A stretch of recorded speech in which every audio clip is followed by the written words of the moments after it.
Good morning students. बेटा class 8 में chapter number 3 चल रहा है। एक्सरसाइज 3.3 हमने जस्ट प्रीवियस वीडियो के अंदर कंप्लीट किया है। आज हम वीडियो नंबर 44 कर रहे हैं। इस वीडियो में हम कुछ डेफिनेशंस और एग्जांपल्स करेंगे। समांतर चतुर्भुज हमने पढ़े हैं, इसमें भी कुछ स्पेसिफिक समांतर चतुर्भुजों के बारे में आज हम पढ़ेंगे जो ज़्यादा स्पेशल है। जैसे सबसे पहला है समचतुर्भुज। ठीक है, ये जो समचतुर्भुज है इसे हम पढ़ेंगे और इसमें भी हम सबसे पहले पतंग पढ़ेंगे। देखिए, जो समचतुर्भुज होता है वो समांतर नहीं होता है, लेकिन समांतर चतुर्भुज कह हम इसे सकते हैं, लेकिन इसकी एक विशेष स्थिति होनी चाहिए।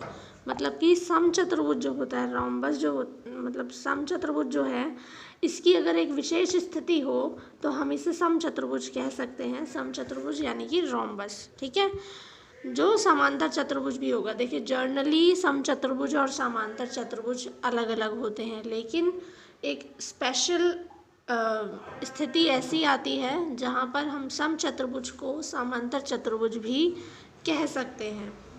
ठीक है, अब आप देखिए,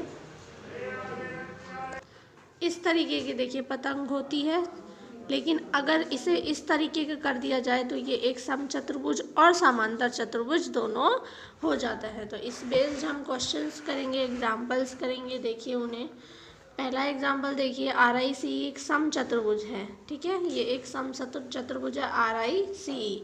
यहाँ पर आपको x, y और z का मान ज्ञात करना है। देखिए बेटा, आपको इस डायग्राम के अंदर ER 13 सेंटीमीटर दी हुई है, CO आपको 12 सेंटीमीटर और IO आपको 5 सेंटीमीटर दी हुई है। ठीक है ना, इस तरीके से आपको यहाँ पर क्वेश्चंस में दिया हुआ है। अब आपको x, y, z निकालना है। तो x देखिए OE वो IO के बराबर होगी। ठीक है, क्योंकि OE जो है वो OI एक दूसरे को विकर्ण समद्विभाजित कर रहे हैं, बराबर है दोनों, तो ये भी 5 हो जाएगी।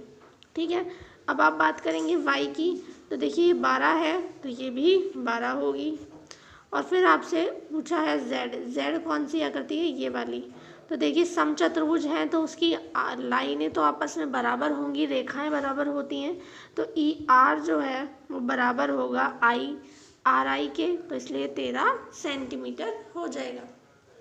क्लियर है। अब हम बात करते हैं आयत की। देखिए, आयत एक समांतर चतुर्भुज ही होता है, लेकिन ये एक ऐसा समांतर चतुर्भुज है जिसके सारे कोण समान होते हैं और 90 डिग्री के होते हैं। ठीक है, सारे कोण समान तथा 90 डिग्री के होते हैं आयत के, और ये एक समांतर चतुर्भुज ही होता है। तो इसमें आप ये कह सकते हैं, आप जानते हैं आयत का जो प्रत्येक कोण होता है समकोण होता है। इसलिए अगर आपसे पूछा जाए कि कोई ऐसा समांतर चतुर्भुज बताइए जिसका प्रत्येक कोण समकोण है, तो समांतर चतुर्भुज वो कौन सा होगा? आयत होगा। इसके अलावा एक और समांतर चतुर्भुज है जिसका प्रत्येक कोण समकोण होता है, वो वर्ग होता है। ठीक है, वर्ग भी एक समांतर चतुर्भुज का ही रूप है और उसका भी प्रत्येक कोण समान ही होता है। ठीक है, आयत की सम्मुख भुजाएं बराबर होती हैं, आपको पता है। और इम्पॉर्टेंट बात यह है कि जो विकर्ण होते हैं वो एक दूसरे को समद्विभाजित करते हैं। ठीक है, जबकि हम ये जानते हैं कि जो समांतर चतुर्भुज होता है उसमें तो विकर्ण अलग अलग भी हो सकते हैं, लेकिन ये समांतर चतुर्भुज है, लेकिन इसके जो विकर्ण हैं वो समद्विभाजित करेंगे। ठीक है ना, तो इस तरीके से आप यहाँ पर कह सकते हैं। इसके भी एग्जाम्पल देख लीजिए।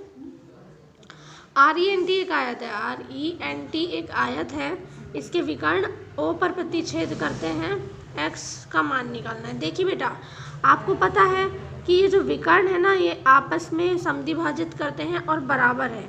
तो 2x + 4 बराबर होगा 3x + 1 के। तो देखिए यहाँ पर 3x और उसके बाद में 2x वहाँ पर लेके आइए, माइनस का 2x हो जाएगा, इधर 4 है और 1 को उधर लेके जाएंगे, माइनस का 1 आ जाएगा। तो ये आ जाएगा 3 और ये आ जाएगा x। तो x बराबर यहाँ पर कितना आ जाएगा?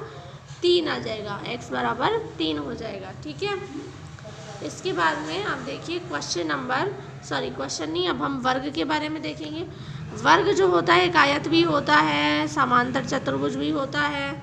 ठीक है, दोनों के गुण इसमें होते हैं और आयत के विकर्णों की तरह ये बराबर लंबाई के भी होते हैं। ठीक है, अब देखिए यहाँ पर जो वर्ग है उस एक दूसरे को समद्विभाजित करते हैं विकर्ण, विकर्ण एक दूसरे को समद्विभाजित करते हैं, इसलिए समांतर चतुर्भुज है।